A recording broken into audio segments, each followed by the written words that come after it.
ಅದರ ಮೇಲೆ ಮುನ್ಸಿಪಾಲ್ಟಿ ಮೇಲೆ ನಾನು ಕೂಡ ಕೇಸ್ ದಾಖಲಿಸಲಿಕ್ಕೆ ಹೋದೆ. ಶುದ್ಧ ನೀರು ಕುಡಿಯಿಂದ ಅದು ಸೆಟ್ಲ್ಮೆಂಟ್ ಆಯಿತು. ಸುಳ್ಯಕ್ಕೆ ಫಿಲ್ಟ್ರೇಷನ್ ಬಂತು.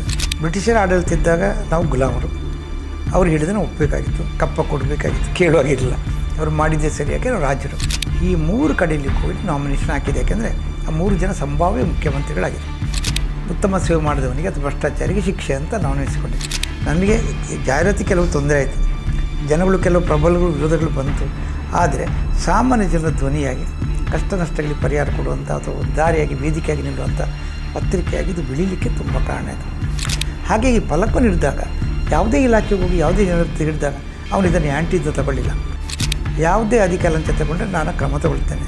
ಎಲ್ಲಿವರೆಗೆ ಮಾಡ್ತೇನೆ ಅಂದರೆ, ಒಂದು ವೇಳೆ ಅವ್ರು ದುಡ್ಡು ನಿಮ್ಮ ತಗೊಂಡ್ರೆ ನೀವು ಹಣ ಕೊಡ್ತೀರಿ ಕೆಲಸ ಆಗಬೇಕಂತ ನನ್ನ ಗಮನಕ್ಕೆ ತಂದರೆ ಪುನಃ ಹಣವನ್ನು ತೆಗೆಸಿಕೊಡ್ತೀನಿ ಅಂತ ಭರವಸೆಯನ್ನು ಅವರ ಒಂದು ಫಂಕ್ಷನ್ನ ವಸ್ತ್ರ ವಿತರಣಾ ಫಂಕ್ಷನ್, ದೀಪಾವಳಿ ಫಂಕ್ಷನ್ ಬಹಿರಂಗ ಘೋಷಣೆ ಮಾಡಿ.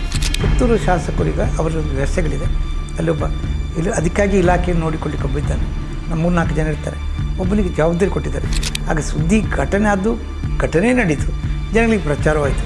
ಇದು ಒಂದು ಆಂದೋಲನ ರೂಪದಲ್ಲಿ ನಡೀತಾ ಇದೆ. ಸೊ ನಾನಲ್ಲಿ ಅವಕಾಶ ಸಿಕ್ಕಿದರೆ ಭ್ರಷ್ಟಾಚಾರದ ಬಗ್ಗೆ ಒಂದು ಮಾತಾಡುವಂತಿದ್ದೆ. ಈ ಫಲಕವನ್ನು ಇಟ್ಕೊಂಡು ನಮಗೆ ಹೋಗಿ ಅವ್ರಿಗೆ ಗೊತ್ತಿದೆ, ಯಾವುದೇ ಅಧಿಕಾರಿ ಲಂಚ ತಗೊಂಡ್ರೆ ನಮಗೆ ಕೇಳಿ ಜಗಳ ಮಾಡಲಿಕ್ಕೆ ಆಗೋದಿಲ್ಲ. ಕೇಳಿದ್ರ ಮೇಲೆ ಕೇಸ್ ಆಗ್ತದೆ, ಕರ್ತವ್ಯಕ್ಕೆ ಅಡ್ಡಿ. ನಾವು ಶಾಸಕ ಸ್ಥಾನದ ವ್ಯಾಲ್ಯೂ ಕೊಟ್ಟು ಅವರ ಫೋಟೋ ಹಾಕಿದ್ದಾರೆ. ಅವರ ಫೋಟೋನ ಹಾಕಿದ್ದು ಇವರು ಶಾಸಕರು. ನಾವು ಜನರ ಮುಟ್ಟ ಪ್ರಶ್ನೆ ಅವರು ಪ್ಲಸ್ ಆಗಿ ತಗೊಳ್ಳೋದು. ನಮ್ಮ ಪತ್ರಿಕೆ ಮಾಧ್ಯಮದ ಅಥವಾ ಜನಪತಿ ಅವೇರ್ನೆಸ್ ಉದ್ದೇಶ ಯಾರು ಜವಾಬ್ದಾರಿ ಅವರನ್ನು ಕೇಳುವಂಥ. ಪ್ರತಿ ಗ್ರಾಮದಲ್ಲಿ ಪ್ರತಿ ಮನೆಯಲ್ಲಿ ಫಲಕ ಇರಬೇಕು.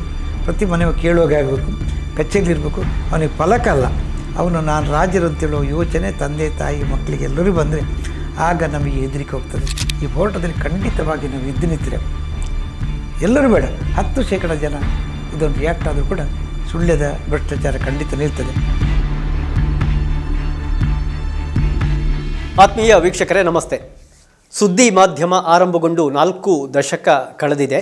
ಗ್ರಾಮೀಣ ಪತ್ರಿಕೋದ್ಯಮದಲ್ಲಿ ಕ್ರಾಂತಿಯನ್ನು ಮಾಡಿರುವಂಥದ್ದು, ಆ ಬಳಿಕ ಡಿಜಿಟಲ್ ಮಾಧ್ಯಮವನ್ನು ಕೂಡ ಪ್ರವೇಶ ಮಾಡಿರುವಂಥದ್ದು ತಮಗೆಲ್ಲ ಗೊತ್ತೇ ಇದೆ. ಆದರೆ ಸುದ್ದಿ ಪತ್ರಿಕೆಯ ಆರಂಭದ ಹಿಂದೆ ಒಂದು ಆಶಯ ಇದೆ. ಆ ಆಶಯ ಈಗಲೂ ಕೂಡ ಅದೇ ರೀತಿಯಲ್ಲಿ ಮುಂದುವರೆದುಕೊಂಡು ಬಂದಿದೆ. ಅದು ಭ್ರಷ್ಟಾಚಾರ ವಿರೋಧಿ ಆಶಯ. ಭ್ರಷ್ಟಾಚಾರ ನಮ್ಮ ಸಮಾಜದಲ್ಲಿ ಬಹಳ ದೊಡ್ಡ ಪಿಡುಗು. ಈ ಪತ್ರಿಕೆಯ ಸ್ಥಾಪಕರಾಗಿರುವಂತಹ ಡಾಕ್ಟರ್ UP ಶಿವಾನಂದರು ಒಂದು ಕಾಲದಲ್ಲಿ ಈ 4 ದಶಕದ ಹಿಂದೆ ಅವರ ಆ ಏನು ಮನಸ್ಥಿತಿ, ಭ್ರಷ್ಟಾಚಾರ ವಿರೋಧಿ ಮನಸ್ಥಿತಿ, ಅದು ಮಾಧ್ಯಮ ರಂಗದ ಆರಂಭಕ್ಕೆ ಕೂಡ ಕಾರಣ ಆಯಿತು. ಆ ಬಳಿಕ ಈ 4 ದಶಕದಲ್ಲಿ ಅನೇಕ ರೀತಿಯ ಬೆಳವಣಿಗೆಗಳು ನಡೆಯಿತು. ಆದರೆ ಸುದ್ದಿ ಮಾಧ್ಯಮ ಎನ್ನುವಂಥದ್ದು ಅದು ಇವತ್ತಿಗೂ ಕೂಡ ಭ್ರಷ್ಟಾಚಾರ ವಿರೋಧವನ್ನು ಮಾಡ್ತಾ ಇದೆ. ನಿರಂತರವಾಗಿ ಒಂದು ಅಭಿಯಾನದ ರೂಪದಲ್ಲಿ, ಆಂದೋಲನದ ರೂಪದಲ್ಲಿ ಒಂದು ಜನಜಾಗೃತಿಯ ಕಾರ್ಯವನ್ನು ಕೂಡ ಸುದ್ದಿ ಮಾಧ್ಯಮ ಮಾಡಿಕೊಂಡು ಬರ್ತಾ ಇದೆ. ತಾವು ಕೂಡ ಗಮನಿಸಿರ್ಬೋದು, ಇತ್ತೀಚಿನ ವರ್ಷಗಳಲ್ಲಿ ಭ್ರಷ್ಟಾಚಾರ ವಿರೋಧಿ ಪ್ರತಿಜ್ಞೆ ಇರ್ಬೋದು, ಅದರ ಜೊತೆಗೆ ಭ್ರಷ್ಟಾಚಾರ ವಿರೋಧಿ ಫಲಕ ಇರ್ಬೋದು, ಉತ್ತಮ ಸೇವೆಗೆ ಪುರಸ್ಕಾರ ನೀಡುವಂಥದ್ದು ಇರ್ಬೋದು, ಇದೆಲ್ಲವೂ ಕೂಡ ನಿರಂತರವಾಗಿ ಮಾಡಿಕೊಂಡು ಬಂದು ಜಾಗೃತಿಯನ್ನು ಮೂಡಿಸುವಂಥ ಕಾರ್ಯವನ್ನು ಕೂಡ ಮಾಡ್ತಾ ಇದೆ. ಮತ್ತೆ ತಾವು ಕೂಡ ಪತ್ರಿಕೆಯನ್ನು ಗಮನಿಸಿರ್ಬೋದು, ಇತ್ತೀಚಿನ 2-3 ವಾರಗಳಿಂದ ಅದನ್ನು ಮುಂದುವರಿಸುವಂಥ ಹಂತ ಕೂಡ ಡಾಕ್ಟರ್ UP ಶಿವಾನಂದರು ಮತ್ತು ಸುದ್ದಿ ಬಳಗದಿಂದ ಆಗಿದೆ. ಈ ವಿಷಯದಲ್ಲಿ ನಮ್ಮೊಂದಿಗೆ ಇವತ್ತು ಮಾತನಾಡಲಿಕ್ಕೆ, ಅದರ ಹಿನ್ನೆಲೆ, ಈಗ ನಡೀತಾ ಇರುವಂಥದ್ದು, ಮುಂದಿನ ಗುರಿ, ಇದೆಲ್ಲವನ್ನು ಕೂಡ ಮಾತನಾಡಲಿಕ್ಕೆ ಸ್ವತಃ ಪತ್ರಿಕೆಯ ಸ್ಥಾಪಕರು ಮತ್ತು ಭ್ರಷ್ಟಾಚಾರ ವಿರೋಧಿ ಆಂದೋಲನ ಅಭಿಯಾನದ ರೂವಾರಿಗಳು ಆಗಿರುವಂಥ ಡಾಕ್ಟರ್ UP ಶಿವಾನಂದ ಸರ್ ನಮ್ಮ ಜೊತೆಗಿದ್ದಾರೆ. ಸರ್ ನಮಸ್ತೆ ಕಾರ್ಯಕ್ರಮಕ್ಕೆ. ನಮಸ್ಕಾರ. ನಾನು ಈಗಾಗಲೇ ಉಲ್ಲೇಖಿಸ್ತಾ ಇದ್ದೆ ಮತ್ತು ತಾವು ಕೂಡ ಅಥವಾ ನಮ್ಮ ಬಳಗದವರು ಕೂಡ ಅನೇಕ ಬಾರಿ ಇದು ಹೇಳಿದ್ದು ಕೂಡ ಇದೆ, ಹೋದಲ್ಲಿ ಎಲ್ಲವೂ ಕೂಡ. ಈ ಸುದ್ದಿ ಬಿಡುಗಡೆಯ ಆರಂಭದ ಹಿಂದೆ ಒಂದು ಭ್ರಷ್ಟಾಚಾರ ವಿರೋಧಿ ಮನಸ್ಥಿತಿ ಇದೆ. ಆ ಒಂದು ಸಂದರ್ಭ ಕೂಡ ಹಾಗಿತ್ತು.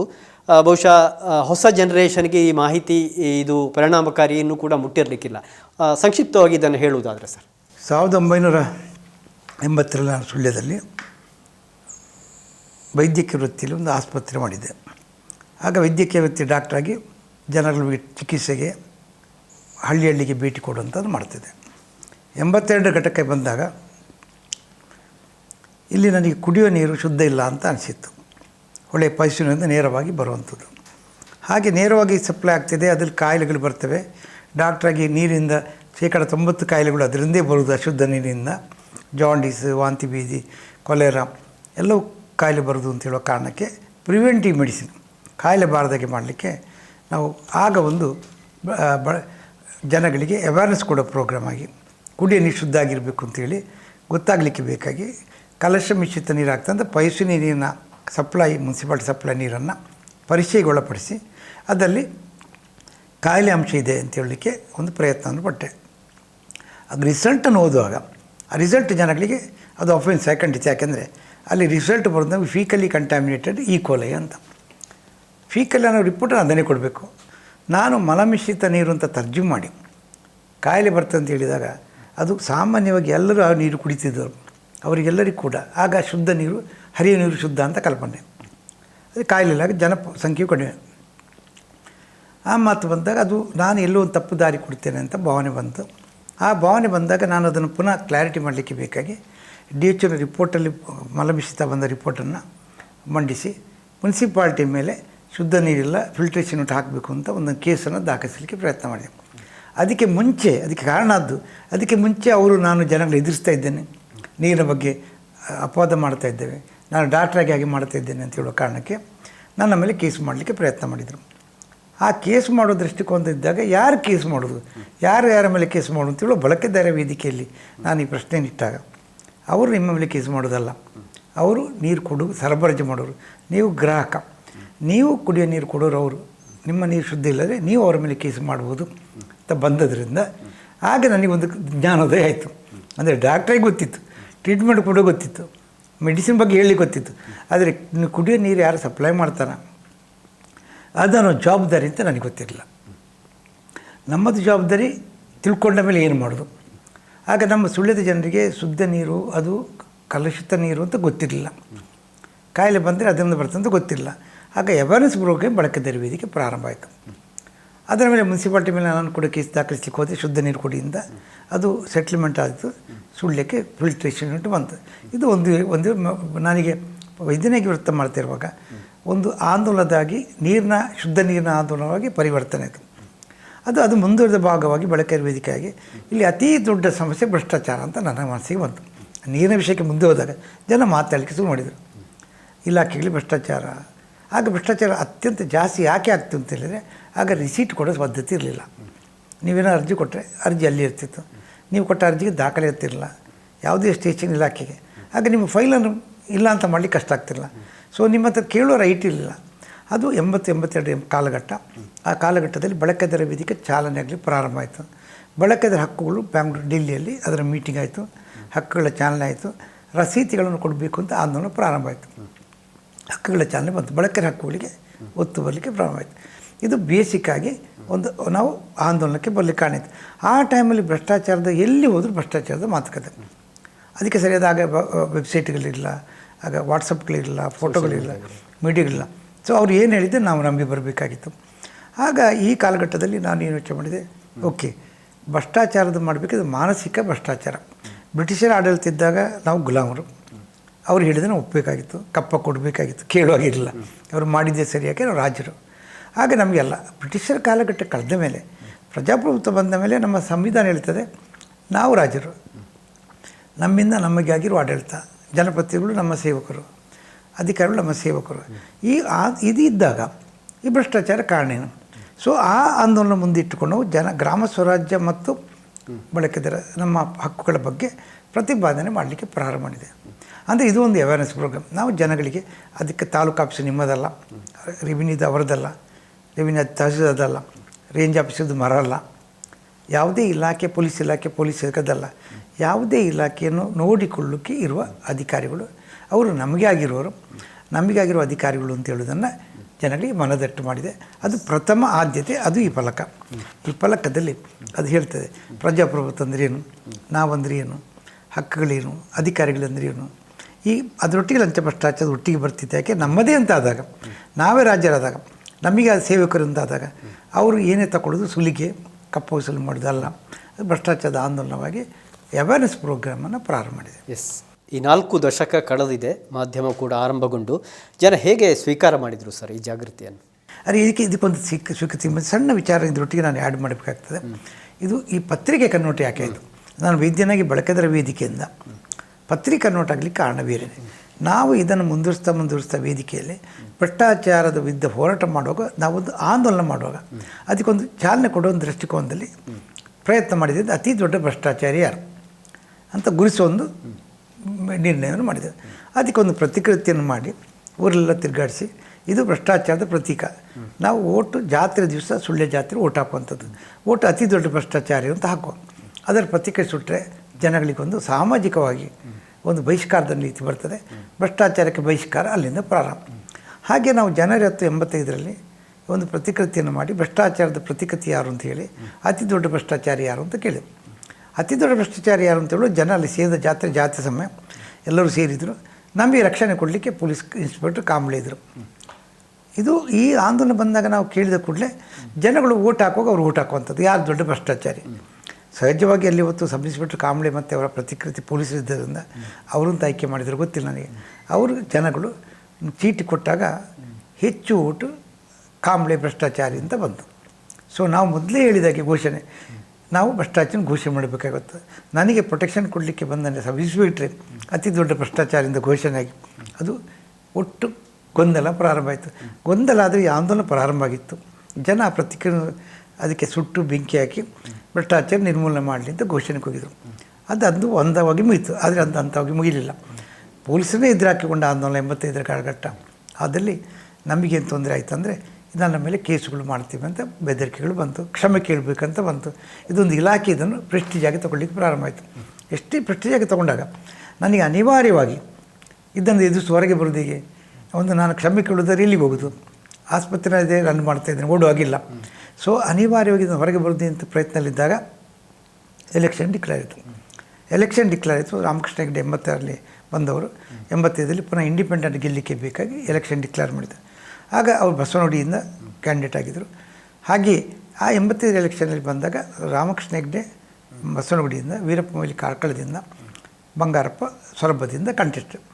ಆಗ ನಾನು ಸ್ವಲ್ಪ ಈ ಬಳಕೆದಾರ ಹಕ್ಕುಗಳಿಂದ ಕಲಿತಾಗ ಜನಪ್ರತಿನಿಧಿಗಳ ಹಕ್ಕುಗಳ ಬಗ್ಗೆ ಅವೇರ್ನೆಸ್ ಇದ್ದದ ಎಲೆಕ್ಷನ್ ಅಂದರೆ ಏನು ಸ್ವಲ್ಪ ಅನುಭವಿತು. ಆ ಎಲೆಕ್ಷನಲ್ಲಿ ನಾನು ನಾಮಿನೇಷನ್ ಹಾಕಿದರೆ ನನಗೆ ರಕ್ಷಣೆ ಬರ್ತದೆ ಇದರಿಂದ ಅಂತ ಸ್ಪಷ್ಟ ಅನುಭವವಾಗಿ ಈ 3 ಕಡೆಯಲ್ಲಿ ಹೋಗಿ ನಾಮಿನೇಷನ್ ಹಾಕಿದೆ. ಯಾಕೆಂದರೆ ಆ 3 ಜನ ಸಂಭಾವ್ಯ ಮುಖ್ಯಮಂತ್ರಿಗಳಾಗಿದ್ದರು. ಒಂದು ಕಡೆಯಲ್ಲಿ ಹಾಕಿದ್ರೆ ನಾವು ಸೋತರೆ ಪುನಃ ನಮಗೆ ತೊಂದರೆ ಕೊಡೋದು, ಇಲಾಖೆಯಿಂದ ತೊಂದರೆಯನ್ನು ಕಂಟ್ರೋಲ್ ಮಾಡೋದು ಹೇಗೆ? ಆ ಯೋಚನೆಯಿಂದ ನಾನು ಎಲೆಕ್ಷನಿಗೆ ಕಂಟೆಸ್ಟ್ ಮಾಡಿದೆ. ನನಗೆ ಪರಿಣಾಮ ಆಯಿತು. ಯಾಕೆಂದರೆ ನಾನು ಎಲ್ಲಿ ಹೋದರೂ ಕೂಡ ಭ್ರಷ್ಟಾಚಾರದ ವಿಷಯ ಮಾತಾಡಿ ಇದರಿಂದ ನನಗೆ ತೊಂದರೆ ಆಗಿದೆ ಅಂತ ಹೇಳಿದಾಗ ಅಲ್ಲಿಯ ಜನ ನನಗೆ ಬೆಂಬಲ ಕೊಟ್ಟರು.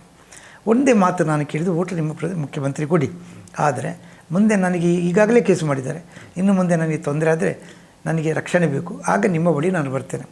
ನೀವು ಮುಖ್ಯಮಂತ್ರಿ ಅಭ್ಯರ್ಥಿ ಹತ್ರ ನನ್ನ ಹೋರಾಟವನ್ನು ಮಾಡಿ ನನಗೆ ರಕ್ಷಣೆ ಕೂಡ ಕೆಲಸವನ್ನು ಮಾಡು, ನನಗೆ ಓಟು ಬೇಡ, ಆದರೆ ಓಟಿನ ಭರವಸೆ ಬೇಕು ಅಂತ ಹೇಳಿ ಮಾತಾದಾಗ ಎಲ್ಲ ಕಡೆಯಲ್ಲಿ ಮತದಾರರು ಸಣ್ಣ ಸಂಖ್ಯೆ ಸೇರಿದವರು ಕೂಡ ನಿಮ್ಮದು ಒಳ್ಳೆಯ ವಿಚಾರ, ನಿಮ್ಮ ಬೆಂಬಲಕ್ಕೆ ನಾವಿದ್ದೇವೆ ಅಂತ ಒಂದು ಘೋಷಣೆ ಮಾಡಿದರು.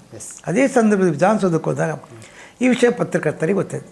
ಪತ್ರಕರ್ತರನ್ನೊಟ್ಟಿಗೆ ಮಾತಾಡಿದಾಗ ನಡೆದ ನಾನು ಇದಕ್ಕಾಗಿ ಓಟಿ ನಿಂತಿದ್ದೇನೆ, ನನಗೆ ಓಟು ಬೇಡ, ಬಟ್ ಭ್ರಷ್ಟಾಚಾರ ನಿರ್ಮೂಲನೆ ನಮ್ಮ ಆಂದೋಲನ, ಸದ್ಯಕ್ಕೆ ತೊಂದರೆ ನಿವಾರಣೆ ಆಗಬೇಕು ಮತ್ತು ಬೆಂಬಲ ಸಿಗಬೇಕು. ಆಗ ಪತ್ರಕರ್ತರು ಹೇಳಿದರು, ನಿಮಗೆ ತೊಂದರೆ ಆಗದಾಗೆ ನಾವು ನೋಡಿಕೊಳ್ತೇವೆ. ಇನ್ನು ಮುಂದೆಗೆ 5 ವರ್ಷದಲ್ಲಿ ಯಾವುದೇ ಮುಖ್ಯಮಂತ್ರಿ ಬಂದರು ಅವರಿಗೆ ನಿಮ್ಮನ್ನು ಏನಾದರೂ ಇನ್ವಾಲ್ವ್ ಬೇರೆ ಕಾಲದಲ್ಲಿ ಮಾಡಿದರೆ ನಾವು ಮುಖ್ಯಮಂತ್ರಿ ಇದು ನಿಂತದಕ್ಕಾಗಿ ನಿಮ್ಮ ರಕ್ಷಣೆ ಕೊಡ್ತೇವೆ ಅಂತ ನಾವು ನಿಮ್ಮ ಇಶ್ಯೂ ತಗೊಳ್ತೇವೆ ಅಷ್ಟು ಹೇಳಿಬಿಟ್ರು. ಆಗ ನನಗೆ ಕಂಡಿತು 5 ವರ್ಷ ಕಳೆದ ಮೇಲೆ. ಆಗ ನನಗೆ ಕಂಡು ಪತ್ರಕರ್ತರ ಭರವಸೆ ಕೊಟ್ಟಾಗ ನಾನು ಕೇಳಿದೆ, ಯಾಕೆ ನಾವೊಂದು ಪತ್ರಿಕೆ ಮಾಡಬಾರ್ದು? ಅದೇ ಎಲೆಕ್ಷನ್ ಆದ ಕೂಡಲೇ ಮುಗಿದುಕೊಳ್ಳೆ ಡೆಲ್ಲಿಗೆ ಹೋಗಿ ಆಗ ಒಂದು ಪತ್ರಿಕೆ ರಿಜಿಸ್ಟರ್ ಮಾಡಿ ಸುದ್ದಿ ಬಿಡುಗಡೆ ಪತ್ರಿಕೆ ಅಂತ ಆಗ ನಮ್ಮಲ್ಲಿ ಚಿತ್ತರಂಜನ್ ದಾಸ್ ಅಂತಿದ್ದರು, ಅವರು ಅಲ್ಲಿಗೆ ಸುದ್ದಿ ಬಿಡುಗಡೆ ಅದು ಟೈಟ್ಲ್ ಸುದ್ದಿ ಬಿಡುಗಡೆ ಟೈಟ್ಲ್ ಸಿಕ್ಕಿತ್ತು. ಅಲ್ಲಿಂದ ರಿಜಿಸ್ಟರ್ ಆಗಿ ಪತ್ರಿಕೆ ಬಂತು. ಅದೇ ವರ್ಷ ಅಕ್ಟೋಬರ್ನಲ್ಲಿ 80 ಅಕ್ಟೋಬರಲ್ಲಿ ಜನಗಳ ಮುಂದೆ ಪತ್ರಿಕೆ ಹಾಕಿ ಭ್ರಷ್ಟಾಚಾರ ವಿರುದ್ಧ ಆಂದೋಲನ ಪ್ರಾರಂಭ ಆಯಿತು. ಪತ್ರಿಕೆ ಪ್ರಾರಂಭ ಅದೇ ಭ್ರಷ್ಟಾಚಾರ ವಿರುದ್ಧ ಆಂದೋಲನ. ಆದ್ದರಿಂದ ಸಾಮಾಜಿಕ ಹಕ್ಕುಗಳ ಬಗ್ಗೆ, ಜನಜಾಗೃತಿ ಬಗ್ಗೆ, ಬಳಕೆಯ ಹಕ್ಕುಗಳ ಬಗ್ಗೆ ಹೆಚ್ಚು ಬೆಳಕು ಚೆಲ್ತಾ ಈ ಪತ್ರಿಕೆ 4 ದಶಕದಲ್ಲೂ ಕೂಡ ಅದು ಮುಂದುವರೆದುಕೊಂಡು ಬಂದಿದೆ, ಮುಂದಕ್ಕೆ ಬಂತು. ಮತ್ತು ಅದರ ಮುಂದುವರೆದ ಭಾಗ ಅದಕ್ಕೆ ಪುತ್ತೂರಲ್ಲಿ ನಾನು ಕೇಳಿದ್ದು, ಪುತ್ತೂರು ಯಾಕೆ ಮಾಡಬಾರ್ದು ಅಂತ. ಪುತ್ತೂರಲ್ಲಿ ಅದೇ ಪತ್ರಿಕೆಯನ್ನು ಮಾಡಿದೆ. ಹಾಗೆ ಬೆಳಗ್ಗೆ ನನ್ನ ಸಂಬಂಧಿಕರವರು ಅಲ್ಲಿ ಕೇಳಿದರು, ನಮ್ಮ ಪತ್ರಿಕೆ ಯಾಕೆ ಮಾಡ್ಬೋದು.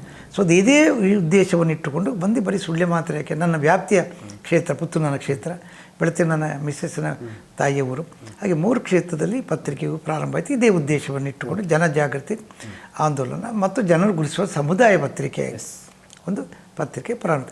ಈಗ ನೀವು ಹೇಳಿದಾಗೆ ಆವತ್ತಿಂದ ಇವತ್ತಿನವರೆಗೆ ಬಲಾತ್ಕಾರದ ಬಂದು ಭ್ರಷ್ಟಾಚಾರದ ವಿರುದ್ಧಗಳಿಂದ ಸಾಮಾಜಿಕ ಆಂದೋಲನಕ್ಕೆ ಭ್ರಷ್ಟಾಚಾರದ ವಿರುದ್ಧ ಬಗ್ಗೆ ನಿರಂತರವಾಗಿ ನಮ್ಮದು ಪತ್ರಿಕೆಯಲ್ಲಿ ಆಂದೋಲನ ಇಟ್ಕೊಳ್ತಾ ಬಂದಿದೆ.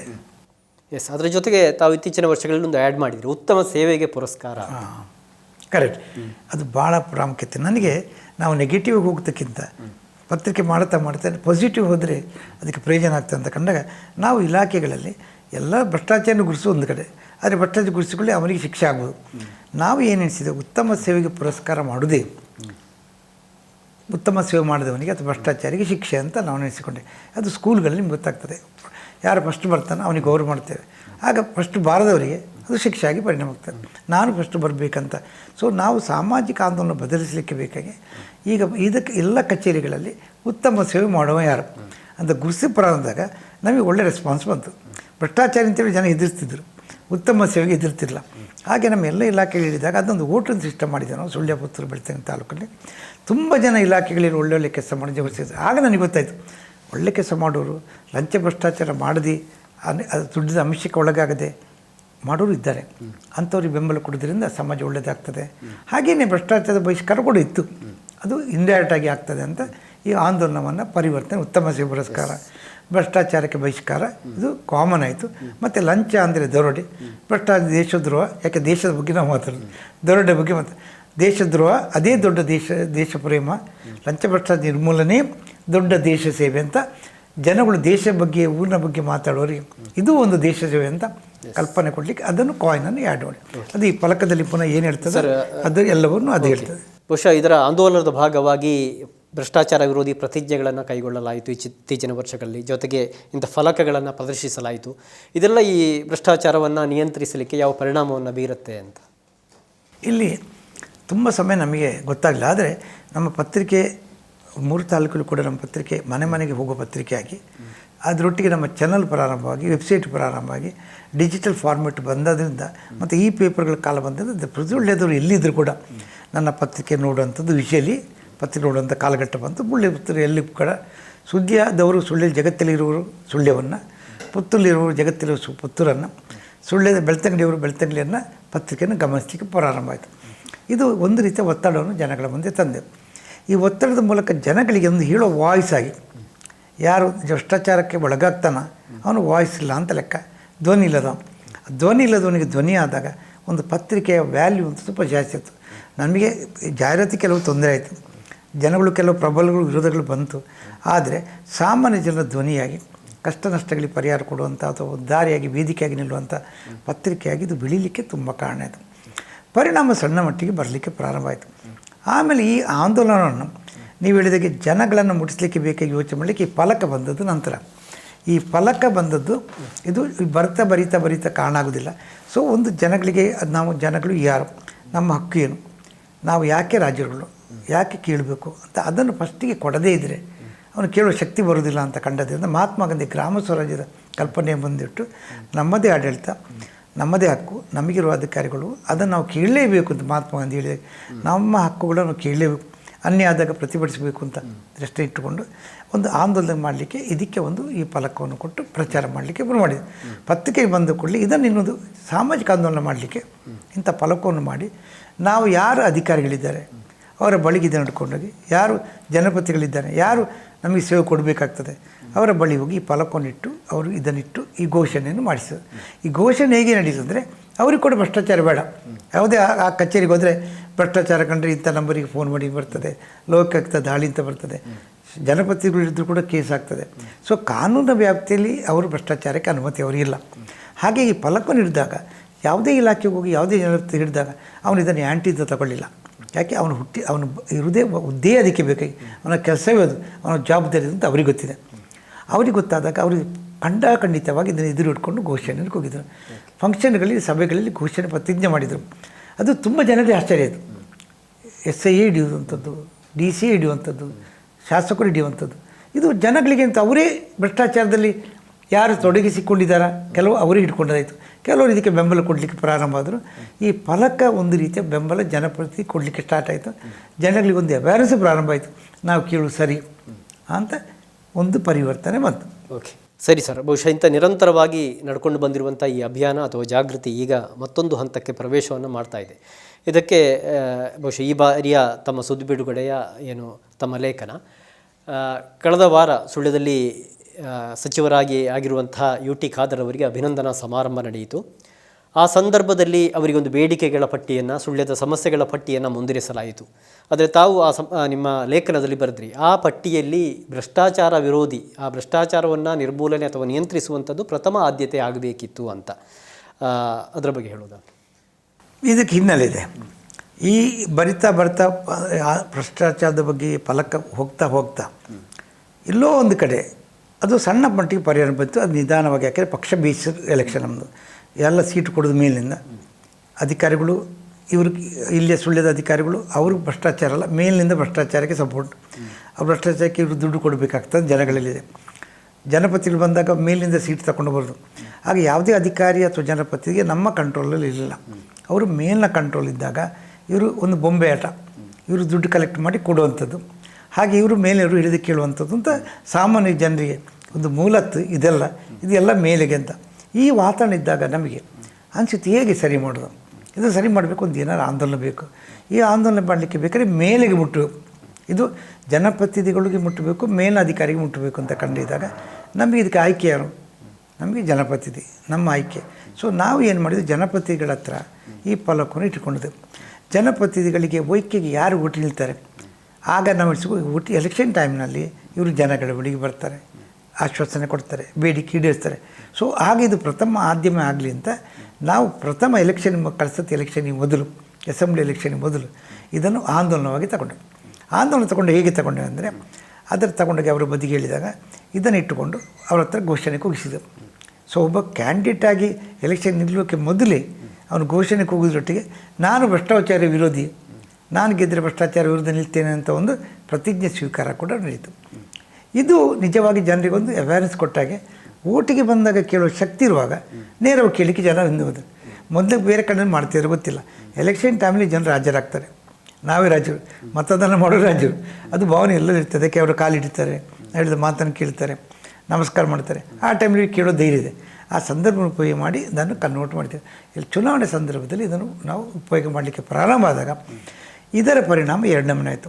ಈ ಚುನಾವಣೆ ಸಂದರ್ಭದಲ್ಲಿ ನಾವು ಇದನ್ನು ತೊಗೊಂಡು ಹೋಗ್ತಾ ಇದನ್ನು ಮೋದಿ ಮತ್ತು ರಾಹುಲ್ ಗಾಂಧಿ ಕ್ಷೇತ್ರಕ್ಕೂ ಕೂಡ ಈ ಎಲೆಕ್ಷನ್ ಟೈಮ್ನಲ್ಲಿ ಈ ಆಂದೋಲನ ಮುಟ್ಲಿಕ್ಕೆ ಬೇಕು, ಗ್ರಾಮ ಸ್ವರಾಜ್ಯ ಮುಟ್ಲಿಕ್ಕೆ ನಾನು ಒಂದು ನೇರವಾಗಿ ದೇಶದ ಪ್ರಮುಖರಿಗೆ ಹೋದರೆ, ಅವರ ತಲೆಗೆ ಮುಟ್ಟಿದರೆ, ಅವರಿಗೆ ಗೊತ್ತಾದರೆ ಭ್ರಷ್ಟಾಚಾರ ಕಡಿಮೆ ಆಗುವಂಥ ದೃಷ್ಟಿಕೋನದಿಂದ ಮೋದಿಯ ಕ್ಷೇತ್ರದಲ್ಲಿ ಮತ್ತು ರಾಹುಲ್ ಗಾಂಧಿ ಕ್ಷೇತ್ರದಲ್ಲಿ ಎರಡನ್ನೇ ಪ್ರಚಾರ ಮಾಡಲಿಕ್ಕೆ ಬಯಸಿದೆ. ಅಲ್ಲಿಗೆ ಪ್ರಚಾರ ಮಾಡಿದ್ದೇವೆ ನಾವು, ಧೈರ್ಯಗೆ ಬಂತು, ಮೋದಿಯವರ ಗಮನಕ್ಕೆ ತಂದಿದೆ. ರಾಹುಲ್ ಗಾಂಧಿ ಗಮನಕ್ಕೆ ಬಂದಾಗ ಅಲ್ಲಿ ಕೂಡ ನನಗೆ ಪತ್ರಕರ್ತರ ಬೆಂಬಲ ಇತ್ತು. ಈಗ ಈ ಬದಲಾವಣೆ ಶಾಸಕರಾಗಿ ನಿಂತಲ್ಲಿ ಪುತ್ತೂರಿನಲ್ಲಿ ಬದಲಾವಣೆ ಬಂತು. ಪುತ್ತೂರಲ್ಲಿ ಏನಾಯಿತು, ಶಾಸಕರಾಗಿ ಸ್ಥಾನಕ್ಕೆ ಅಶೋಕರಿಗೆ ಅವರು BJPಯಿಂದ ಸೀಟ್ ಸಿಗಲಿಲ್ಲ, ಕಾಂಗ್ರೆಸ್ಸಲ್ಲಿ ಪ್ರಯತ್ನ ಮಾಡ್ತಾಯಿದ್ರು. ಆಗ ಅವರು ಗೆಲ್ಲುವ ಅವಕಾಶಗಳಿಗೆ ಸ್ವಲ್ಪ ಸಮಸ್ಯೆ ಇತ್ತು ಅವರಿಗೆ. ಆಗ ಅವರು ಏನು ಮಾಡಿದ್ರು, ಇದು ಒಂದು ಜನಗಳ ಬೇಡಿಕೆ ಆದಾಗ ಜನಗಳಿಗೆ ಬಹಿರಂಗವಾಗಿ ಕ್ಯಾಂಡಿಡೇಟ್ ಆಗಲಿಕ್ಕೆ ಮೊದಲೇ ನಾನು ಕ್ಯಾಂಡಿಡೇಟ್ ಆದರೆ, ನಾನು ಗೆದ್ದು ಬಂದರೆ ನಾನು ಲಂಚ ಭ್ರಷ್ಟಾಚಾರಕ್ಕೆ ವಿರೋಧ ಮಾಡ್ತೇನೆ, ಯಾವುದೇ ಅಧಿಕಾರ ಲಂಚ ತಗೊಂಡ್ರೆ ನಾನು ಕ್ರಮ ತಗೊಳ್ತೇನೆ, ಎಲ್ಲಿವರೆಗೆ ಮಾಡ್ತೇನೆ ಅಂದರೆ ಒಂದು ವೇಳೆ ಅವರು ದುಡ್ಡು ನಿಮ್ಮ ತಗೊಂಡ್ರೆ ನೀವು ಹಣ ಕೊಡ್ತೀರಿ ಕೆಲಸ ಆಗಬೇಕಂತ, ನನ್ನ ಗಮನಕ್ಕೆ ತಂದರೆ ಪುನಃ ಹಣವನ್ನು ತೆಗೆಸಿಕೊಡ್ತೀರಿ ಅಂತ ಭರವಸೆಯನ್ನು ಅವರ ಒಂದು ಫಂಕ್ಷನ್ನ, ವಸ್ತ್ರ ವಿತರಣಾ ಪಕ್ಷ ದೀಪಾವಳಿ ಫಂಕ್ಷನ್ ಬಹಿರಂಗ ಘೋಷಣೆ ಮಾಡಿದ್ರು. ಅದು ನಮಗೆ ಭಾಳ ಒಳ್ಳೆ ಇದಾಯಿತು. ಆ ಘೋಷಣೆ ಸುದ್ದಿಯಲ್ಲಿ ನಾವು ನಿರಂತರ ಪ್ರಚಾರಕ್ಕಿಟ್ಟು. ಆಮೇಲೆ ನಮ್ಮ ಜನರ ಇದೋ ಗೊತ್ತಿಲ್ಲ, ಅಥವಾ ಅವ್ರು ಹೇಳಿದ ಕಾರಣಕ್ಕೆ ಗೆದ್ದರೋ ಗೊತ್ತಿಲ್ಲ, ಸೀಟು ಸಿಕ್ಕಿತ್ತು, ಅವ್ರು ಗೆದ್ದು ಬಂದರು. ಭಾಳ ಅತ್ಯಂತ ಕಡಿಮೆ ಓಟಲ್ಲಿ ಗೆದ್ದು ಬಂದರು. ಆದರೆ ಅವ್ರಿಗೆ ಗೊತ್ತಿದೆ ನನಗೆ ಸ್ವಲ್ಪ ಓಟುಗಳು ಇದರ ಪರಿಣಾಮವಾಗಿ ಆಗಿದೆ. ಸೊ ಅವರು ಆ ನಿತ್ತಲಿಂದ ಗೆದ್ದಲಿಂದ ಅದನ್ನು ಇಂಪ್ಲಿಮೆಂಟ್ ಮಾಡಲಿಕ್ಕೆ ತರು ಮಾಡಿದರು. ಪುತ್ತೂರು ಶಾಸಕರಿಗೆ ಅವರಲ್ಲಿ ಒಂದು ವ್ಯವಸ್ಥೆಗಳಿದೆ. ಅಲ್ಲೊಬ್ಬ ಇಲ್ಲಿ ಅದಕ್ಕಾಗಿ ಇಲಾಖೆಯನ್ನು ನೋಡಿಕೊಳ್ಳಿಕ್ಕೆ ಒಬ್ಬ ಇದ್ದಾನೆ, ನಮ್ಮ 3-4 ಜನ ಇರ್ತಾರೆ. ಒಬ್ಬನಿಗೆ ಜವಾಬ್ದಾರಿ ಕೊಟ್ಟಿದ್ದಾರೆ. ಯಾವುದೇ ಇಲಾಖೆಗೆ ಹೋದಾಗ ಯಾರಿಗೆ ಅದಕ್ಕೆ ಕೆಲಸದಲ್ಲಿ ಏನು ತೊಂದರೆ ಆಯಿತು ಅಂತ ಭ್ರಷ್ಟಾಚಾರದಕ್ಕೆ ಇಶ್ಯೂ ಬಂದರೆ, ಲಂಚದ ಬೇಡಿಕೆ ಬಂದರೆ ಅಥವಾ ನಿಧಾನಗತಿ ಆದರೆ ಅವರು ಆ ಇಶ್ಯೂ ನಡ್ಕೊಂಡು ಶಾಸಕರ ಕಚೇರಿಗೆ ಬರ್ಬೋದು, ಫೋನ್ನಲ್ಲಿ ಮಾತಾಡ್ಬೋದು. ಆಗ ಇದನ್ನು ಹೋದ ತಪ್ಪನ್ನು ನೋಡಲಿಕ್ಕೆ ಅವರ ಸಿಬ್ಬಂದಿ ಇದ್ದಾರೆ, ಅವರ ಫೈಲನ್ನು ನೋಡ್ತಾರೆ, ಅದಕ್ಕೆ ಸಂಬಂಧಪಟ್ಟ ಸಿಬ್ಬಂದಿ ನೋಡಿ ಅದು ಲಂಚಕ್ಕೆ ಭ್ರಷ್ಟಾಚಾರಕ್ಕಿಂತ ಕಂಡರೆ ಅದನ್ನು ಕೂಡಲೇ ಅಧಿಕಾರಿಯನ್ನು ಸಂಪರ್ಕಿಸಿ ಬರಲಿಕ್ಕೆ ಮಾಡಿ ಆ ಕೆಲಸವನ್ನು ಮಾಡಿಸಿಕೊಡೋ ಕೆಲಸ ಮಾಡಿದರು. ಕಾನೂನು ಮಿಸ್ಟೇಕ್ ಇವರು ಸರಿ ಇದ್ದರೆ ಇವರಿಗೆ ಮಾಹಿತಿಯನ್ನು ಕೊಟ್ಟು ಸರಿ ಮಾಡಲಿಕ್ಕೆ ಪ್ರಾರಂಭ ಮಾಡಿದರು. ಇದು ಅಶೋಕರಯ್ಯ ಕಾರ್ಯಘಟ್ಟದಲ್ಲಿ ಪುತ್ತೂರಿನಲ್ಲಿ ಇವತ್ತಿಗೂ ನಡೀತಾ ಇದೆ. ಹಾಗೆ ಎಷ್ಟೋ ಜನ ಹೋದಲ್ಲಿ ಅವರು ಹೇಳ್ತಾರೆ ದುಡ್ಡು ಕೊಡಬೇಡಿ, ನನ್ನಲ್ಲಿ ಬನ್ನಿ, ಆ ದುಡ್ಡು ಕೊಡೋರಿದ್ದ ಲಂಚ ಮಾಡಿಸಿ. ಆದರೆ ಈ ಜನಗಳಿಗೆ ಭರವಸೆ ಇದೆ. ಹಾಗೆ ಪುತ್ತೂರಿನ ಇಲಾಖೆಗಳ ಅಧಿಕಾರಿಗಳು ಸಣ್ಣ ಮಟ್ಟಿಗೆ ಲಂಚ ತಗೊಂಡು ಭ್ರಷ್ಟಾಚಾರ ಮಾಡಿದರೆ, ಕೆಲಸ ಮಾಡದಿದ್ದರೆ ಕೇಳೋರಿದ್ದಾರೆ, ಪರಿಚಯ ಆಗ್ತದೆ, ಮತ್ತು ಆ್ಯಕ್ಷನ್ ತಗೊಳ್ತಾರೆ ಮತ್ತು ಅದರೊಟ್ಟಿಗೆ ಸುದ್ದಿ ಕೊಡೋ ಒಟ್ಟಿಗೆ ಕೆಲಸ ಮಾಡಿದ್ದೀರಿ ಅಂದರೆ ಅವರಂಥ ಘಟನೆ ನಡೆದ ಕೂಡಲೇ ಅದನ್ನು ಫ್ರಂಟ್ ಪೇಜಲ್ಲಿ ನಾವು ಹಾಕ್ಲಿಕ್ಕೆ ಬರೋಣ. ಆಗ ಸುದ್ದಿ ಘಟನೆ ಆದ್ದು ಘಟನೆ ನಡೀತು, ಜನಗಳಿಗೆ ಪ್ರಚಾರವಾಯಿತು. ಇದು ಒಂದು ಆಂದೋಲನ ರೂಪದಲ್ಲಿ ನಡೀತಾ ಇದೆ. ಹಾಗೆ ಅಶೋಕರಿಗೆ ಈ ಪಾಪ್ಯುಲಾರಿಟಿ ಇವತ್ತು ಉಳಿಸಿಕೊಂಡಿದ್ದಾರೆ. ಈಗ ಮೊನ್ನೆ ನಿಮ್ಮ ಕ್ವಶನ್ ಇಲ್ಲಿ ಯಾಕೆ ಬಂತು? ಸೊ ನಿಮ್ಮ ಬರಹ ಪ್ರಕಟ ಆದ ನಂತರ ಸಾಕಷ್ಟು ಪ್ರಶ್ನೆಗಳು, ಚಿಂತನೆಗಳು, ಈಗ ಬಂದದ್ದು ಯಾಕೆ? ಆಗ ಇದು ಹಿನ್ನೆಲೆ ನಾನು ಕೊಟ್ಟದ್ದು ಈ ಕಾರಣಕ್ಕೆ. ಇದು ಸುಳ್ಯ ನಮ್ಮವರು, ಸುಳ್ಯವು ನನ್ನವರೇ, ಪುತ್ತೂರು ನಮ್ಮದೇ, ಬೆಳ್ತಂಗಡಿ ನಮ್ಮವರೇ, 3 ಶಾಸಕರಿದ್ದಾರೆ. ಸೊ ಈ ಊರಲ್ಲಿ ಬೇರೆ ಯಾವ ಕಾರಣಕ್ಕಲ್ಲದರೂ ಪಕ್ಷ ಜಾತಿ ನೋಡೋದು ಈಗ ಕೆಲಸ ನಡೀತದೆ. ಯಾಕಂದರೆ ಯಾರು ಭ್ರಷ್ಟಾಚಾರ ಕೊಡ್ತಾನೆ ಅಲ್ಲಿ ಪಕ್ಷ ಇಲ್ಲ, ಜಾತಿ ಇಲ್ಲ, ಧರ್ಮ ಇಲ್ಲ, ಕೆಲಸ ಮತ್ತು ಜನಪ್ರತಿನಿಧಿ ಮತ್ತು ಆ ಹಿನ್ನೆಲೆ ನಡೀತಾ ಇರೋದರಿಂದ ಇಲ್ಲಿ ನಾನು ಈ ಸಮಾರಂಭದಲ್ಲಿ UT ಖಾದರಿಗೆ ಪಕ್ಷಾತೀತವಾಗಿ ಎಲ್ಲರೂ ಸನ್ಮಾನ ಮಾಡಿದ್ದೀರಿ. ಅದು ಒಳ್ಳೆಯ ಕೆಲಸ. ಯಾಕೆ ಅಲ್ಲಿ ಬಂದಾಗ ಜನಗಳು ಒಳ್ಳೆಯ ಕೆಲಸ ಮುಗಿಸಿ ಉತ್ತಮ ಸೇವೆಗೆ ಪುರಸ್ಕಾರ, ಅದು ನಾನು ಒಂದು ಅತಿಥಿಯಾಗಿ ಭಾಗವಹಿಸಿದ್ದೆ. ನನ್ನ ಬೆಂಬಲ ಕೂಡ ಅದಕ್ಕಿತ್ತು, ನಮ್ಮ ಚಾನಲ್ ಬೆಂಬಲ, ಪತ್ರಿಕೆ. ಯಾಕೆ ನಮ್ಮ ಉದ್ದೇಶ ಅದು. ಆ ಸಮಾರಂಭದಲ್ಲಿ ಸಮಿತಿ ಸನ್ಮಾನ ಮಾಡೋಕ್ಕೆ ಬೇಡಿಕೆಗಳ ಪಟ್ಟಿಯನ್ನು ಕೊಟ್ಟರು. ದೊಡ್ಡ ಬೇಡಿಕೆ ಪಟ್ಟಿದೆ, ಬೇಡಿಕೆ ತುಂಬ ಇದೆ. ರಸ್ತೆಗಳ ಬಗ್ಗೆ, ಕರೆಂಟಿನ ಬಗ್ಗೆ, ಮೀಸಲಾತಿ ಬಗ್ಗೆ ಎಲ್ಲ ಇದೆ. ಆ ಪಟ್ಟಿ ಓದಿದರು. ಅಲ್ಲಿ ನನಗೆ ಮಾತಾಡಲಿಕ್ಕೆ ಅವಕಾಶ ಇಲ್ಲ, ಸಮಾಜ ಅವಕಾಶ ಇರಲು ಅಥವಾ ಯಾವುದೋ ಕಾರಣಕ್ಕೆ ನಾನು ಏನಾದರೂ ಅಲ್ಲಿ ಅಧಿಕಾರಿಗಳಿದ್ದಾಗ ನಾನು ಭ್ರಷ್ಟಾಚಾರ ವಿಷಯ ಮಾತಾಡಿ ಘೋಷಣೆ ಕೂಗಿ ಭಾವನೆ ಇತ್ತ ಗೊತ್ತಿಲ್ಲ. ಹಾಗೆ ಆ ಸಮಾಜ ಅವಕಾಶ ಅಂತ ಖಂಡಿತ ಲೇಟ್ ಆದರೂ ಸರಿ. ಹಾಗೆ ಅವಕಾಶ ಕೊಟ್ಟರೆ ನಾನು ಅದನ್ನು ಗಮನಕ್ಕೆ ಬಿಟ್ಟಾಗ ಆದರೆ ನಮಗೆ ನಮ್ಮದೇ ಆಂದೋಲನ ಇತ್ತು. ನಾನಲ್ಲಿ ಅವಕಾಶ ಸಿಕ್ಕಿದರೆ ಭ್ರಷ್ಟಾಚಾರದ ಬಗ್ಗೆ ಒಂದು ಮಾತಾಡುವಂತಿದ್ದೆ. ಈ ಫಲಕವನ್ನು ಇಟ್ಕೊಂಡು ಭ್ರಷ್ಟಾಚಾರ ನಿರಂತರ ಮಾಡಿ ಡಿಸ್ಟ್ರಿಕ್ಟ್ ಮಿನಿಸ್ಟ್ರೇ, ನೀವು ಉಸ್ತುವಾರಿ ಮಂತ್ರಿಗಳು, ಜನಗಳ ಬೇಡಿಕೆ ಪ್ರಥಮ ಆದ್ಯತೆ ಅಂತ ಹೇಳಬೇಕಂತ ನನ್ನ ಮನಸ್ಸಲ್ಲಿತ್ತು. ಅದಾಗಲಿಲ್ಲ.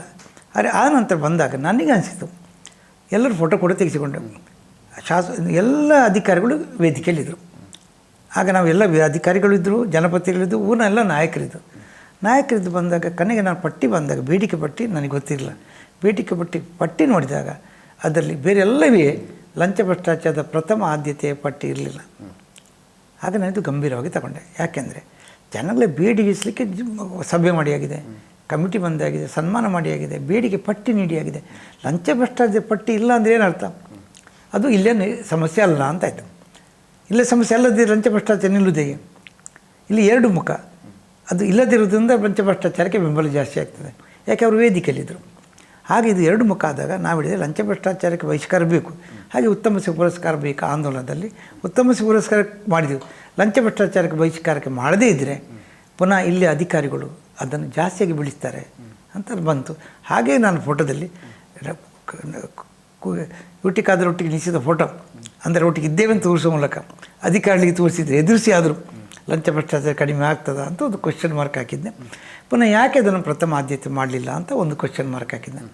ಈ ಕ್ವೆಶ್ಚನ್ ಮಾರ್ಕ್ ಹಾಕಿದಾಗ ಇದು ರಿಯಾಕ್ಷನ್ ಖಂಡಿತ ಬಂದಿದೆ. ರಿಯಾಕ್ಷನ್ಗಳು ಏನು ಬಂದಿದೆ ನನಗೆ ಗೊತ್ತಿಲ್ಲ, ನಿಮ್ಮ ಹತ್ರ ಗೊತ್ತಿರಬೇಕಲ್ಲ. ಕೆಲವು ರಿಯಾಕ್ಷನ್ ಬಂದಿದೆ, ನನಗೆ ಬಂದಿದೆ. ಅದು ನಿಮ್ಮ ಕ್ವೆಶ್ಚನ್ನ ಮೇಲೆ ನಾನು ಏನು ಅಂತ ಕೇಳಬೇಕು. ಸಹಜವಾಗಿ ನೀವು ಪುತ್ತೂರು ಶಾಸಕರನ್ನು ಅಲ್ಲಿ ಉಲ್ಲೇಖ ಮಾಡಿದಿರಿ. ಸುಳ್ಯ ಶಾಸಕರ ಭಾವಚಿತ್ರ ಕೂಡ ಅದರಲ್ಲಿದೆ.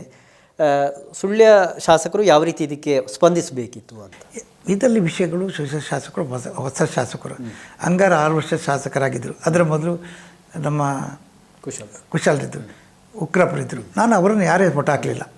ಅದು ಇವತ್ತಿನ ಕಾಲದಲ್ಲಿ ಕೇಳುವ ಅಧಿಕಾರಿ ಇರೋದು ಭಾಗೀರಥಿ ಅವರಿಗೆ. ನಮಗೆ ಹೋಗಿ ಯಾವ್ರಿಗೆ ಗೊತ್ತಿದೆ, ಯಾವುದೇ ಅಧಿಕಾರಿ ಲಂಚ ತಗೊಂಡ್ರೆ ನಮಗೆ ಕೇಳಿ ಜಗಳ ಮಾಡಲಿಕ್ಕೆ ಆಗೋದಿಲ್ಲ. ಕೇಳಿದ್ರ ಮೇಲೆ ಕೇಸ್ ಆಗ್ತದೆ, ಕರ್ತವ್ಯಕ್ಕೆ ಅಡ್ಡಿ. ನಾವು ಮಾಡೋಗಿಲ್ಲ. ನಮಗೆ ಆಯ್ಕೆ ಆಗಿರುವ ಶಾಸಕರು ಅದನ್ನು ಕೇಳಬೇಕು. ಅವರು ಇಲ್ಲಿ ಕೇಳ್ಬೋದು, ಆ್ಯಕ್ಷನ್ ತಗೊಳ್ಬೋದು, ವಿಧಾನಸೌಧದಲ್ಲಿ ಕೇಳ್ಬೋದು, ಅವರ ಮೇಲೆ ಕ್ರಮ ತಗೊಳ್ಬೋದು. ಆ ಶಕ್ತಿ ಇರೋದು ಅವರಿಗೆ. ಆದ್ದರಿಂದ ನಾವು ಶಾಸಕ ಸ್ಥಾನದ ವ್ಯಾಲ್ಯೂ ಕೊಟ್ಟು ಅವರ ಫೋಟೋ ಹಾಕಿದ್ದಾರೆ. ಅವರ ಫೋಟೋನ ಹಾಕಿದ್ದು ಶಾಸಕರು. ನಾವು ಜನರ ಮುಟ್ಟ ಪ್ರಶ್ನೆ ಅವರು ಪ್ಲಸ್ ಆಗಿ ತಗೊಳ್ಬೇಕು. ನಾನು ಯಾರ್ಯಾರು ಫೋಟೋ ಹಾಕಲಿಲ್ಲ, ಮೊನ್ನೆ ಕಮಿಟಿಯವ್ರನ್ನ ಫೋಟೋ ಹಾಕಲಿಲ್ಲ, ಆಶಯ ಭಾಷಣ ಮಾಡಿದ್ದು ಹಾಕಲಿಲ್ಲ. ನಾವು ಶಾಸಕರ ಫೋಟೋ ಹಾಕಿದ್ದೇವೆ ಅಂತ ಹೇಳೋದನ್ನು ಗೌರವವಾಗಿ ಸ್ವೀಕರಿಸಬೇಕು ಅಂತ ನಾನು ವಿನಂತಿ. ಯಾಕೆಂದರೆ ಲಂಚ ಭ್ರಷ್ಟಾಚಾರ ಸುಳ್ಳಿದೆ ಆದಾಗ ಯಾರನ್ನು ಕೇಳಬೇಕು ನಮ್ಮ ಕ್ವಶನ್. ಯಾರನ್ನು ಕೇಳಬೇಕು? ಶಾಸಕರನ್ನೇ ಕೇಳಬೇಕು ಅಂತ ನಾನು ಜನಗಳಿಗೆ ಅವೇರ್ನೆಸ್ಸನ್ನು ಕೊಟ್ಟಿದ್ದೇನೆ. ಪಕ್ಷ ಅಂತ ಕೇಳಲಿಲ್ಲ, ಜಾತಿ ಅಂತ ಧರ್ಮ. ಶಾಸಕರ ಜವಾಬ್ದಾರಿ, ಅವರ ಹಕ್ಕಿನ ಜವಾಬ್ದಾರಿಯನ್ನು ಜನಗಳು ಅರ್ಥ ಮಾಡಿಕೊಳ್ಬೇಕು, ಅವ್ರ ಹತ್ರ ಕೇಳಬೇಕು, ಅವರ ಗಮನಕ್ಕೆ ತರಬೇಕು. ಅದು ನಮ್ಮ ಕರ್ತವ್ಯ. ಹಾಗೇನು ಅವರು ಏನು ಮಾಡಬೇಕು? ಜನರ ಕಷ್ಟವನ್ನು ಕೇಳಿ ಅದಕ್ಕೆ ಪರಿಹಾರವನ್ನು ಕೊಡಬೇಕು, ಇಷ್ಟೇ. ಆದ್ದರಿಂದ ಇದನ್ನು ನೆಗೆಟಿವ್ ಆಗಿ ತಗೊಳ್ಳೋಬದಲು ಅಶೋಕರ ಇದರಲ್ಲಿ ಪುತ್ತೂರಲ್ಲಿ ಮಾಡ್ತಾ ಇದ್ದಾರೆ ಅಂತ ಕೊಟ್ಟದ್ದು. ಯಾಕೆಂದರೆ ಅಶೋಕರಿಗೆ ಇದೊಂದು ಪಾಪ್ಯುಲಾರಿಟಿ ಬಂದಿದೆ, ಜನಗಳಿಗೆ ಪ್ರಯೋಜನ ಆಗ್ತದೆ. ಹಾಗೆ ಸುಳ್ಯದಲ್ಲಿ ಬಂದು ಅವರು ಮಾಡಲಿಕ್ಕೆ ಆಗೋದಿಲ್ಲ. ಸುಳ್ಯದಲ್ಲಿ ಸುಳ್ಯ ಶಾಸಕರಿಗೆ ಕೇಳಬೇಕು ಅಥವಾ ಮಂತ್ರಿಯಾಗಿ ಕೇಳ್ಬೋದೇನೋ. ಸುಳ್ಯದಲ್ಲಿ ಶಾಸಕರು ಯಾವುದೇ ಅಧಿಕಾರಿ ಕೇಳುವ ಶಕ್ತಿ ಇದೆ ಅಶೋಕರಿಗಿಲ್ಲ, ಮಂತ್ರಿಗಳಿಗಿದೆ, ಯು ಟಿ ಖಾದರ್ಗಿದೆ. ಒಂದು ಯು ಟಿ ಖಾದರ್ ಪ್ರಶ್ನೆಯನ್ನು ಕೇಳ್ಬೋದು. ಅವ್ರು ಯು ಟಿ ಖಾದರ್ ಫೋಟೋ ಬಂತು, ಭಾಗೀರಥಿ ಪ್ರಶ್ನೆ ಬಂತು. ಭಾಗೀರಥಿಯವರು ಇದರಿಂದಾಗಿ ಜನಗಳ ಸಮಸ್ಯೆಯನ್ನು ಅರ್ಥ ಮಾಡಿಕೊಂಡು ಅದಕ್ಕೆ ಪರಿಹಾರ ಕೊಡ್ತಾರೆ ಅಂತ ಹೇಳೋ ಭರವಸೆ ನನ್ನಲ್ಲಿದೆ. ಇನ್ನೊಂದು ಇದನ್ನು ಬೆಳ್ತಂಗಡಿ ಕೂಡ ಹಾಕಿದೆ. ಬೆಳ್ತಂಗಡಿ ಇದೇ ಲೇಖನ ಹಾಕಿದೆ. ಅಲ್ಲಿ ಅಲ್ಲಿಯ ನಮ್ಮ ಹರೀಶ್ ಪೂಂಜರ ಶಾಸಕರ ಫೋಟೋ ಹಾಕಿದ್ದೇವೆ. ಅವರು ಇದೇ ಕರೆಯನ್ನು ಕೊಟ್ಟಿದೆ.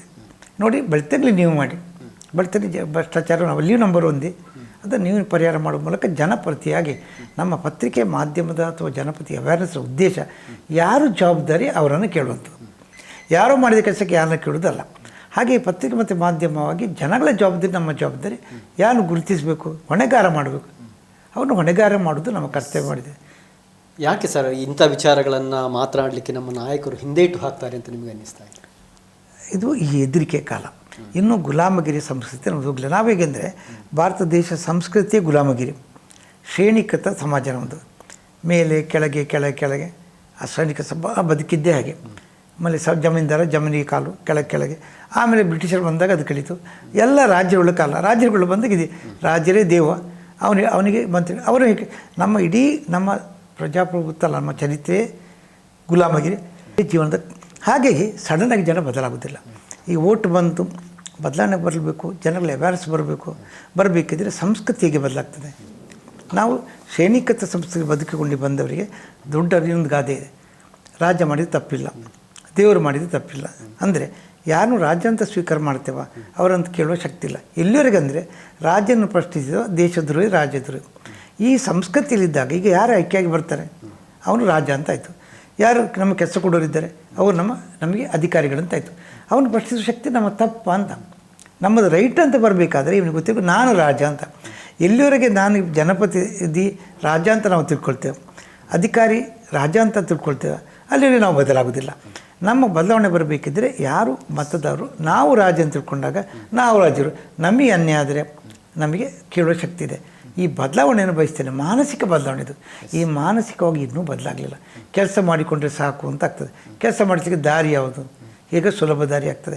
ಎದುರು ಹಾಕಿಕೊಳ್ಳುವ ಮನೋಭಾವನೆ ಕಡಿಮೆ. ಆ ಮನೋಭಾವನೆ ಬರಲಿಕ್ಕೆ ಬೇಕಾಗಿ ರಾಮಯ್ಯ ಗೌಡರ ಕಥೆಯನ್ನು ನಾವು ಮೊನ್ನೆ ಉಲ್ಲೇಖ ಮಾಡಿದೆ. ಕೆಂದಮಾಡಿ ರಾಮಯ್ಯ ಗೌಡರು ಬ್ರಿಟಿಷರ ಎದುರು ದಬ್ಬಾಳಿಕೆ ವಿರುದ್ಧ ಹೋರಾಟ ಮಾಡಿ ನೇಣಿಗೇರಿದರು. ಅಂದರೆ ದಬ್ಬಾಳಿಕೆ ವಿರುದ್ಧ ನೇಣಿಗೇರಿದ್ದಾರೆ. ನಮ್ಮ ಜನರಿಗೆ ಅವರು ಬ್ರಿಟಿಷರ ಎದುರು ಹೋರಾಟ ಕಷ್ಟವೇ. ಈಗ ನಾವು ರಾಜರಾಗಿ ನಾವು ಜನಪ್ರತಿನಿಧಿ ಮತ್ತು ಅಧಿಕಾರಿಗೆ ತಲೆ ತಗ್ಗಿಸಿದರೆ ಅದು ಏನು ಅಂತ ಕ್ವಶನ್. ಎಸ್, ಕೊನೆಯದಾಗಿ ಬಹುಶಃ ಮತ್ತೆ ಈ ಅಭಿಯಾನ ಮುಂದುವರಿತಾ ಇದೆ, ಜಾಗೃತಿ ಕಾರ್ಯಕ್ರಮ ಮುಂದುವರಿತಾ ಇದೆ. ಏನು ನಿಮ್ಮ ಮುಂದಿನ ಗುರಿ? ಈಗ ಮುಂದಿನ ವಿಧಿಗೆ ಜನಜಾಗೃತಿ 40 ವರ್ಷ ಪತ್ರಿಕೆ ಇದೇ ಉದ್ದೇಶಕ್ಕೆ ಮಾಡಿದೆ. ಬೇರೆ ಬೇರೆ ಮಾಧ್ಯಮದಲ್ಲಿ ಇದನ್ನು ಪ್ರಯತ್ನ ಮಾಡಿದ್ದೇನೆ. ಈಗ ಪುನಃ ನಾನು ಪ್ರಾರಂಭದಿಂದ ಸುಳ್ಳ್ಯದಿಂದ ಪುನಃ ಪ್ರಾರಂಭ ಮಾಡಲಿಕ್ಕೆ ಇಷ್ಟಪಡ್ತೇನೆ. ಯಾಕೆಂದರೆ ಪಂಚಾಯತ್ ಎಲೆಕ್ಷನ್ ಬರಲಿಕ್ಕೆ ಇದೆ, ತಾಲೂಕು ಪಂಚಾಯತ್ ಬರ್ತಾಯಿದೆ, ಜಿಲ್ಲಾ ಪಂಚಾಯತ್ ಬರ್ತಾಯಿದೆ, ನೆಕ್ಸ್ಟ್ MP MLA ಬರ್ತದೆ. ನಮಗೆ ಮೇಯ್ನ್ ಆಗಬೇಕಾದ ಹಳ್ಳಿಯಲ್ಲಿ. ಸೊ ಗ್ರಾಮ ಸ್ವರಾಜ್ಯ ನಮ್ಮದು ಆಗಬೇಕು. ಹಳ್ಳಿಯ ಪಂಚಾಯತಿಗೆ ಎಲೆಕ್ಷನ್ ಮುಂಚೆ ಈ ಆಂದೋಲನ ಪುನಃ ಇದೇ ಏನು ನಾವು ಹೇಳಿಕ್ಕಿದ್ದೇವೆ, ಜನರಾಜ್ಯಗಳು ನಮ್ಮದೇ ಆಡಳಿತ ನಮಗಾಗಿ ಅಂತ ಹೇಳೋದನ್ನು ಜನರಿಗೆ ಮುಟ್ಟಿಸಿದರೆ, ಅವರು ಅವೇರ್ನೆಸ್ ಆದರೆ, ಗ್ರಾಮ ಪಂಚಾಯತ್ ಸರಿಯಾದರೆ ಮತ್ತೆ ಮೇಲೆ ಕಡೆ ಆಗ್ತದೆ, ಹಳ್ಳಿಯಿಂದ ಡೆಲ್ಲಿಗೆ ಆಡಳಿತ ಆಗ್ತದೆ. ಈ ಆಂದೋಲನ ಪುನಃ ಪ್ರಾರಂಭ ಮಾಡ್ತೇವೆ. ನಾವು ಗ್ರಾಮಗಳಲ್ಲಿ ಆಗ್ತೇವೆ. ಮೇಯ್ನಾಗಿ ಅಧಿಕಾರಿಗಳು ಜನಪತಿಗಳಲ್ಲಿ ಪುನಃ ಈ ಆಂದೋಲನ ಫಲಕವನ್ನು ಘೋಷಣೆ ಕೂಗಿಸ್ತೇವೆ, ಶಾಲೆಗಳಲ್ಲಿ ಮಾಡಿಸ್ತೇವೆ. ಅಷ್ಟು ಮಾತ್ರ ಅಲ್ಲ, ಪ್ರತಿ ಗ್ರಾಮದಲ್ಲಿ ಪ್ರತಿ ಮನೆಯಲ್ಲಿ ಫಲಕ ಇರಬೇಕು, ಪ್ರತಿ ಮನೆ ಕೇಳುವಾಗ ಆಗಬೇಕು, ಕಚೇರಿ ಇರಬೇಕು. ಅವನಿಗೆ ಫಲಕ ಅಲ್ಲ, ಅವನು ನಾನು ರಾಜರು ಅಂತೇಳೋ ಯೋಚನೆ ತಂದೆ ತಾಯಿ ಮಕ್ಕಳಿಗೆ ಎಲ್ಲರೂ ಬಂದರೆ ಆಗ ನಮಗೆ ಹೆದರಿಕೆ ಹೋಗ್ತದೆ. ನಮಗೆ ಅವನ ಕೆಲಸ ಮಾಡಲೇಬೇಕು ಅಧಿಕಾರಿ. ಯಾಕೆ ಅಧಿಕಾರಿ ಗೊತ್ತಿದೆ, ನಾವು ಜನಪ್ರತಿನಿಧಿಗಳು ಅಧಿಕಾರಿಗಳಿಗೆ ಕೆಲವನ್ನು ಹಿಡ್ಕೊಂಡು ಅವರ ಮೂಲಕ ಹಿಡ್ಕೊಂಡು ಅವರ ಕೆಲಸವನ್ನು ಮಾಡ್ತಾರೆ, ರಕ್ಷಣೆ ಪಡಿತಾ ಇದ್ದಾರೆ. ಆ ರಕ್ಷಣೆ ಕೊಡೋದು ನಿಲ್ಲಬೇಕು. ನಾಯಕರು ಏನು ಮಾಡಬೇಕು, ರಕ್ಷಣೆ ಕೊಡೋದನ್ನು ಮೊದಲಾಗ ನಿಲ್ಲಿಸಬೇಕು, ಅವರ ಪರವಾಗಿ ನಿಲ್ಲುವುದು ನಿಲ್ಲಿಸಬೇಕು. ಆಮೇಲೆ ಅವ್ರು ಮಾಡಿದ ಅಷ್ಟನ್ನು ಗುರುತಿಸುವ ಕೆಲಸವನ್ನು ಮಾಡಬೇಕು. ಇಷ್ಟು ಮಾಡಿದರೆ ಈ ನಾಯಕರಿಗೆ ಮಾಡಿದರೆ ನಮಗೆ ಸಾಕಾಗ್ತದೆ. ಪ್ರಾಯಶಃ ಸುಳ್ಯದಲ್ಲಿ ನೀವು ತುಂಬ ನಾಯಕರು ನೋಡಿದ್ದೀರಿ.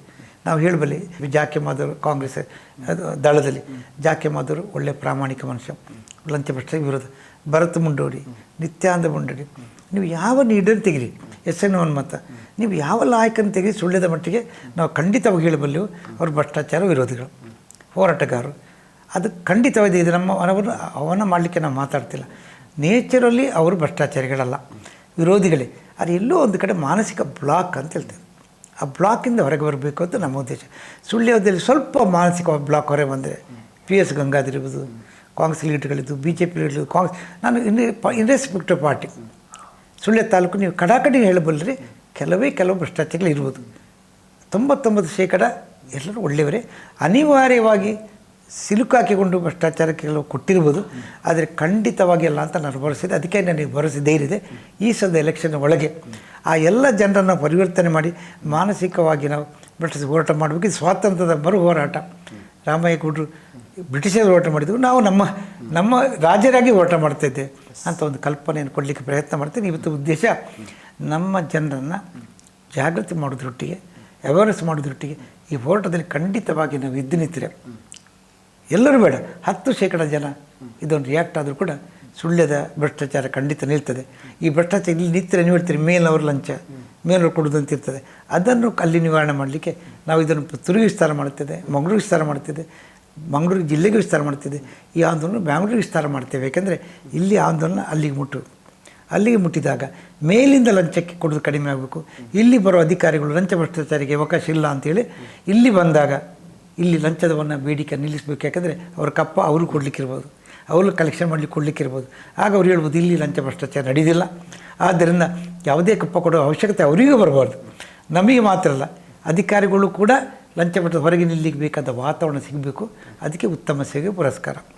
ಈ ಉತ್ತಮ ಪುರಸ್ಕಾರವೇ ನಮ್ಮ ಉದ್ದೇಶ. ಲಂಚ ಭ್ರಷ್ಟಾಚಾರ ಬಹಿಷ್ಕಾರ 2ನೇ ಲೈನದು.